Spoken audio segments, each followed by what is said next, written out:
Test 5. You will hear a number of different recordings and you will have to answer questions based on what you hear. There will be time for you to read the instructions and questions, and you will have a chance to check your work. All the recordings will be played once only. The test is in 4 sections. At the end of the test, you will be given 10 minutes to transfer your answers to the answer sheet. Now turn to Section 1.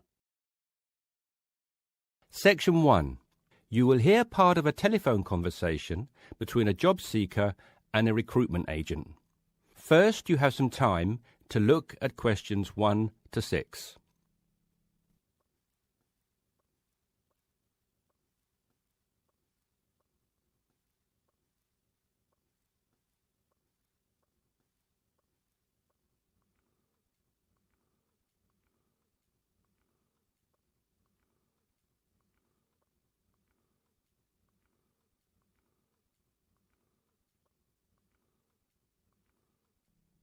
You will see that there is an example that has been done for you.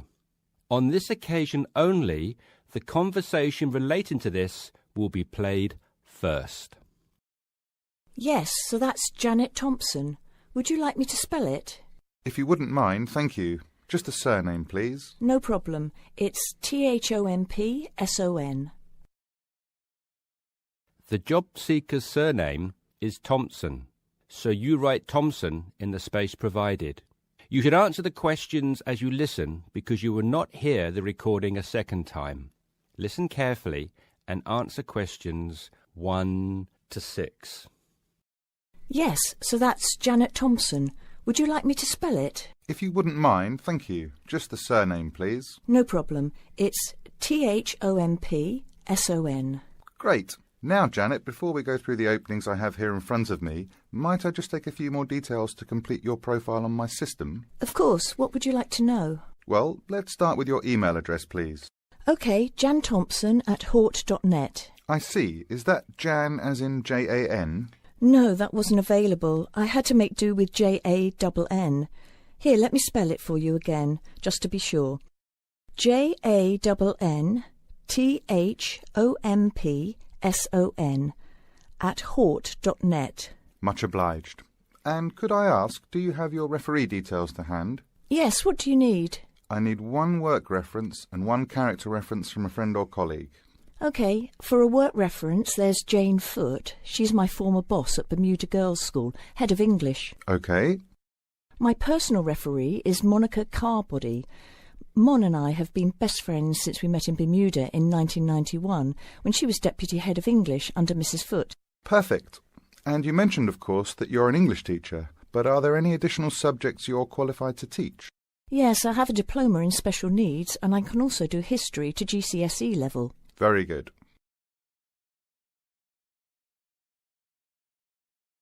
Before listening to the rest of the conversation, you have some time to look at questions 7 to 10.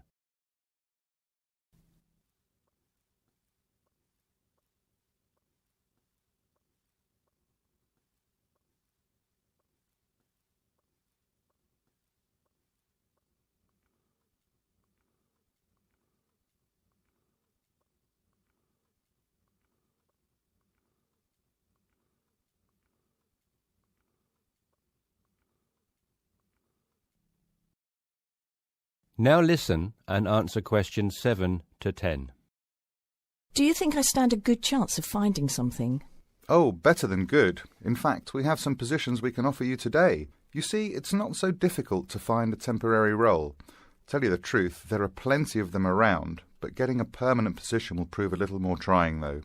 Would you be prepared to take up a position short-term? Of course, anything that pays. Excellent. Well, there are 3 positions that I can offer you right now.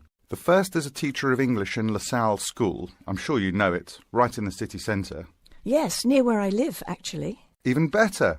Well, it's a 6-month contract, and the very attractive thing about this role is that the head of English at LaSalle will, if she's satisfied with your performance after 6 months, offer to make you a permanent member of staff. Wow, that's food for thought.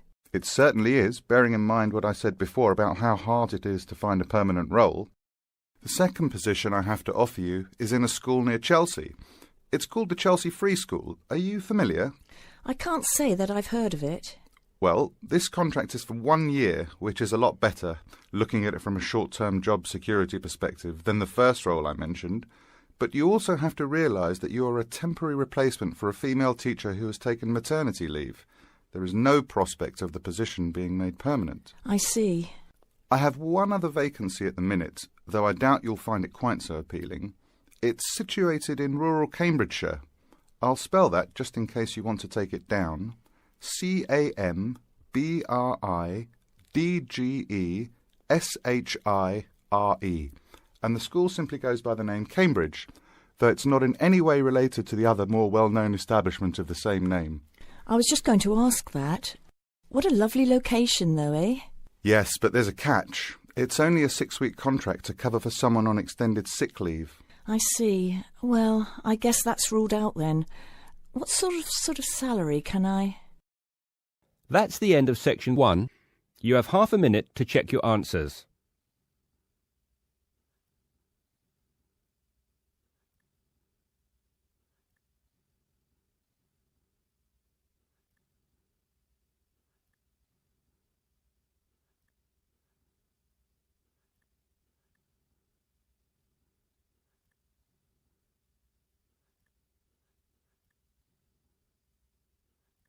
Now turn to Section 2. Section 2. You will hear a flight attendant talking to passengers on an airplane. First, you will have time to look at questions 11 to 15.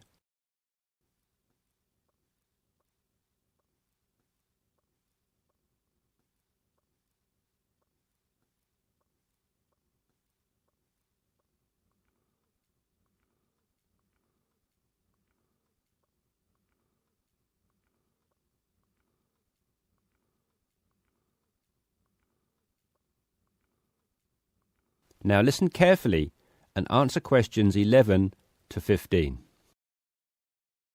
Good morning, everyone. I hope you all slept soundly overnight. I'm pleased to confirm that our flight is running on schedule and we expect to arrive in Christchurch at 8 a.m. local time. That's about 50 minutes from now. I've been advised by our pilot to warn you that there may be some turbulence on our descent. So please remain seated and have your seatbelt on at all times.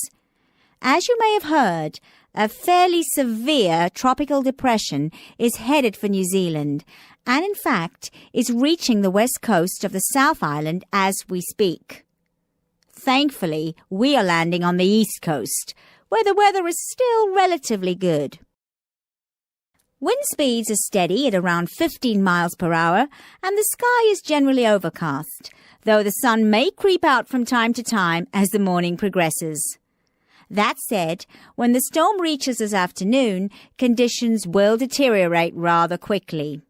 Please exercise extreme caution if you're travelling anywhere on the island today. As I said, the storm has already made landfall on the west-northwest coast, and we're getting reports of high seas and very strong winds of around 75 miles per hour, with gusts up to 110 in Collingwood. Heavy and thundery rainfall is also being reported there. The Southern Alps are experiencing severe blizzard conditions, and there is a virtual whiteout on the roads.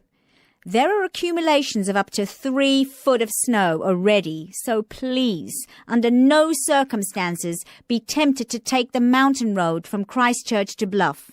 Use the coastal route for the entire journey if you must go down south. Over in the west, in Hokitika, and the southwest, in Milford, conditions are bad with heavy rain, high winds, and high seas. In fact, several tornadoes were reported in Hokitika and also in Lewis, which is slightly further inland. Also inland, on the northern edge of the Southern Alps, Arthur's Pass should be avoided at all costs. Roads are closed due to the heavy snowfall. Kaikoura has reported wind speeds of 45 miles per hour, with occasional gusts a bit stronger, but so far it has escaped the heavy rain. At present, it is windy and cloudy there. Before you hear the rest of the discussion, you have some time to look at questions 16 to 20.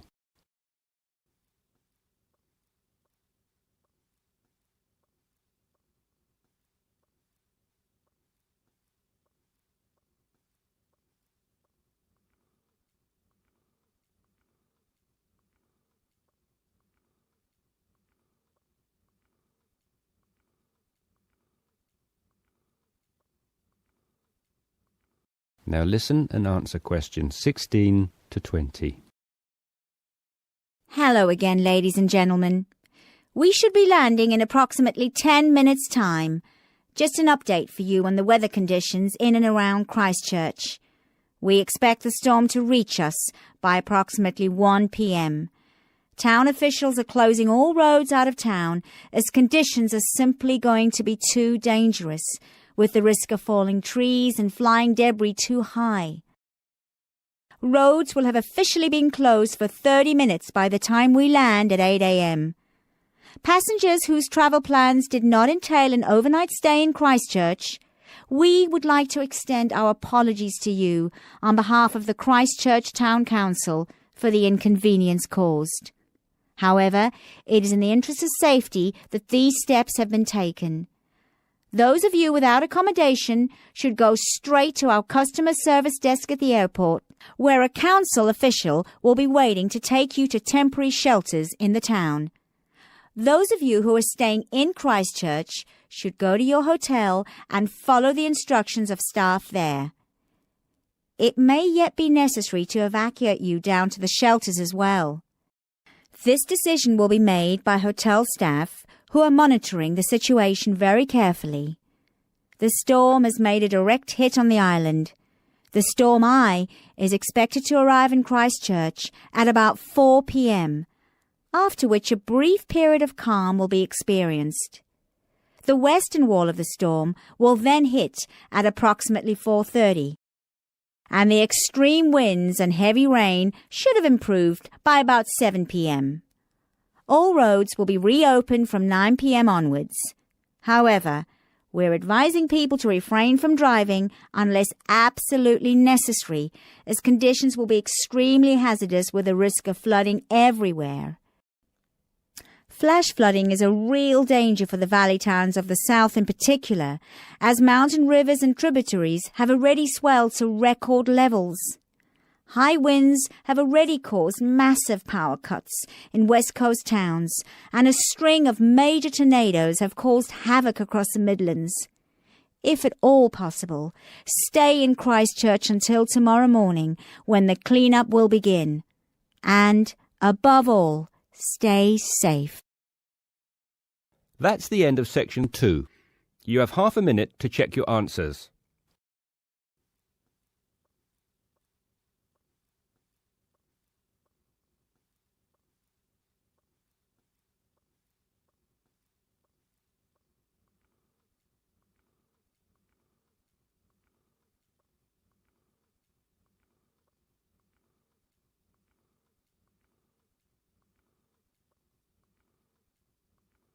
Now turn to Section 3.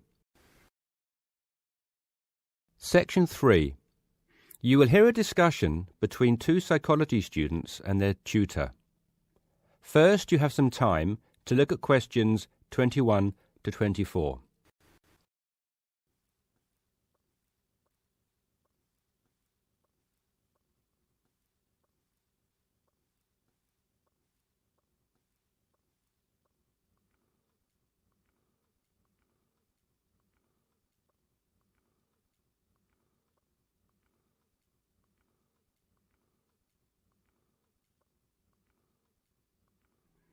Now listen carefully and answer questions 21 to 24. So, how did you find the lecture yesterday? Reasonably interesting, but he sort of rushed through Maslow's work, which, considering it's been covered before, is fine for everyone else except me, who missed the last lesson. Why don't you fill him in then, Tina? Me? Oh, OK. Well, basically, it's simple enough. We all have certain needs, and what Maslow did was group them into categories. Depending on how successful your life has been or what stage of life you are at, your needs change and you shift from one of Maslow's categories into another. First, there's your basic needs. Physiological needs, the professor said. Is that right? Very good. These needs are pretty obvious. They're our most basic ones. Things every human needs to survive and function, like air, water, food, clothing and shelter. It's not rocket science, this bit. Maslow just points out that until we have satisfied those basic needs, our desires don't evolve into anything more complex, and we don't seek any greater form of fulfillment. Isn't that a bit irrelevant today? Not really. Millions of people in the developing world are still fighting to fulfill these needs, fighting for their very lives every day. Good point. So anyway, Maslow represented what he called his hierarchy of needs on a pyramid, or in 2D, a triangle. With physiological being at the base, presumably. Yes, it's obvious, isn't it? What's at the other end of the spectrum, then? Well, to be at the pinnacle, you've got to have mastered the other levels of need. Then you are in the self-actualization zone.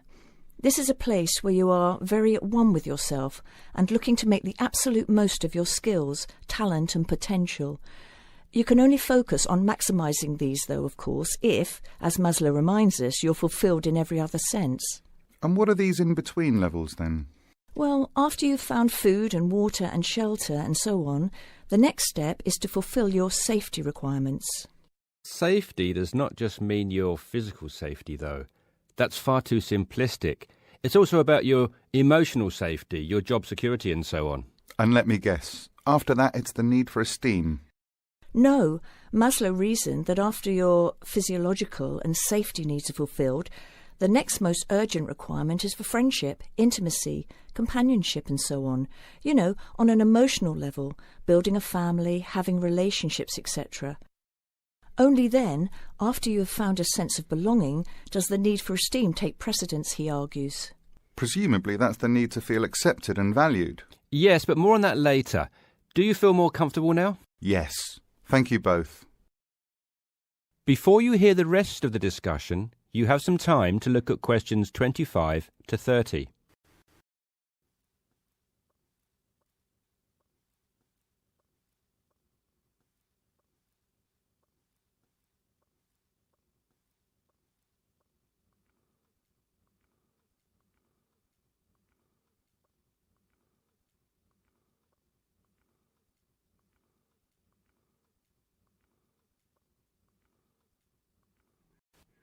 Now listen and answer questions 25 to 30.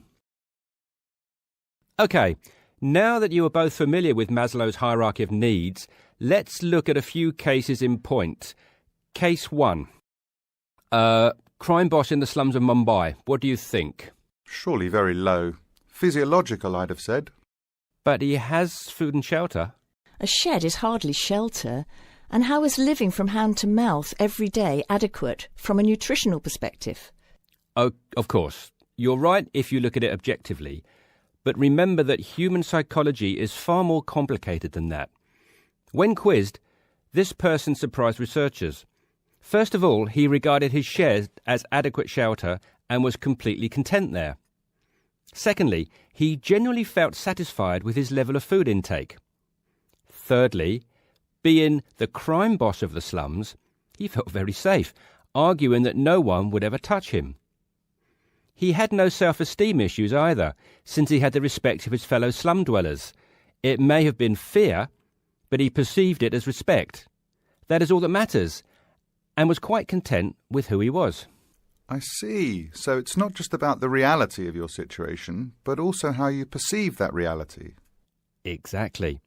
Most people would be very low on the hierarchy in his position, feeling like they wanted and needed much more. He did not. Now, what about case 2? A multi-millionaire rock star. Well, you'd naturally assume he's fulfilled his physiological and safety needs, but when you read on through his profile, look here, he's plagued by paranoia and thinks someone is trying to kill him. On that basis, given his state of mind, he must believe that his safety is compromised. So safety must be his primary concern. Very good. And look here at case 3. A property magnate. Having suffered badly during the recession, his portfolio of properties is in danger of being repossessed. In fact, look, he's in danger of losing everything and being left without even enough to support himself. Wow, so I guess he's gone from very high up right down to the bottom. Exactly. Even his basic needs are no longer secure. An excellent example of how there can be movement both ways on the pyramid.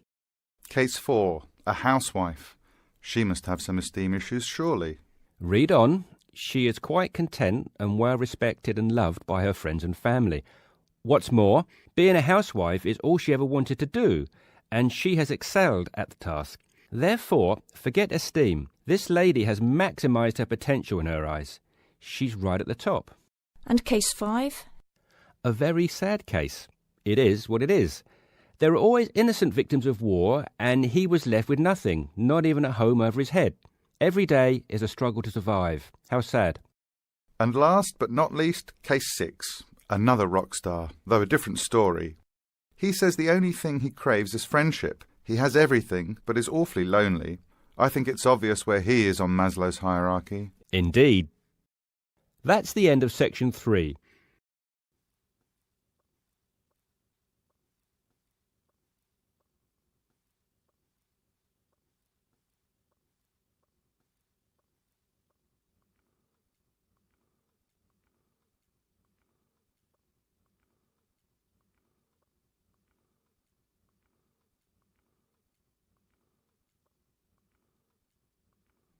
Now turn to section 4.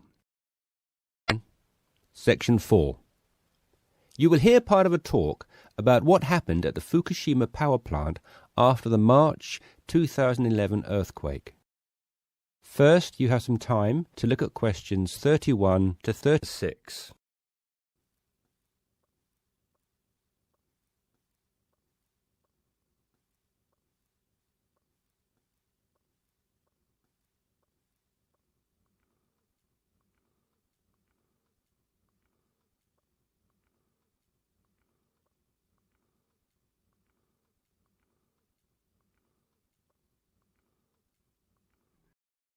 Now listen carefully and answer questions 31 to 36.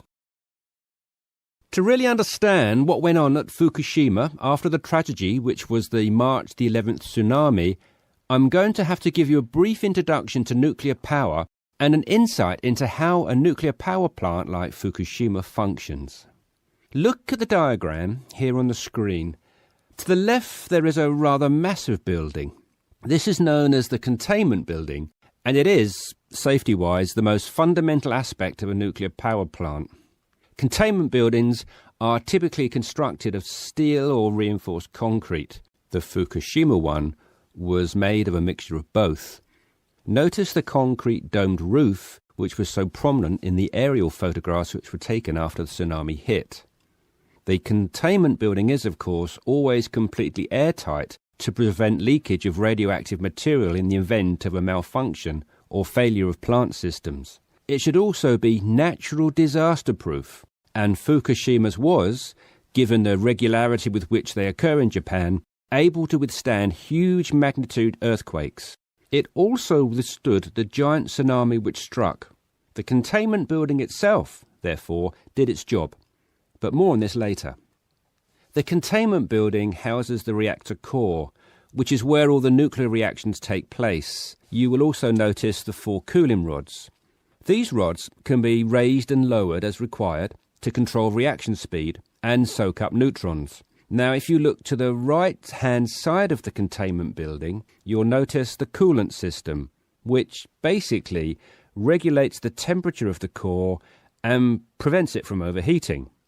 You have hot water from the coolant system flowing into the heat exchanger and cold water flowing back into the containment building. This hot water is then transferred through the feed pumps into the turbine hall, where it is harnessed to drive the turbines and generate electricity. But before the energy can be distributed into the national grid, it must be sent through a new conductor. And this is the function of the missing piece of the puzzle, the transformer. The transformer allows electricity to be conducted from the turbines into the national grid. And that, ladies and gentlemen, is how nuclear-powered electricity is generated, more or less. Before you hear the rest of the talk, you have some time to look at questions 37 to 40.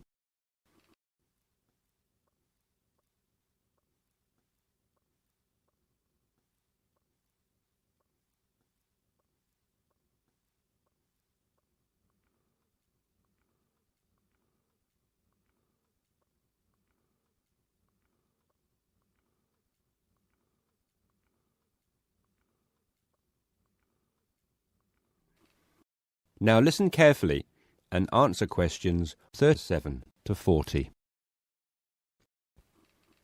So, what went wrong at Fukushima? Well, let's begin at the beginning. When the earthquake struck, the reactors automatically shut down. Of course, there were 6 reactors at Fukushima, so think of it as 6 plants, like the one in the diagram, running independently of one another. In actual fact, only 3 of the reactors needed to be shut down, as reactors 4 to 6 were being inspected, so had already ceased to be operational. When the reactors shut down, no more electricity was being produced. So a new source of power was needed to run the cooling systems and prevent the reactor core from overheating.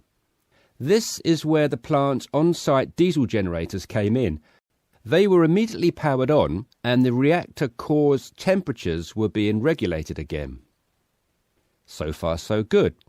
But 50 minutes after the earthquake, the tsunami hit, breaching the plant's 5.7-metre defensive seawall.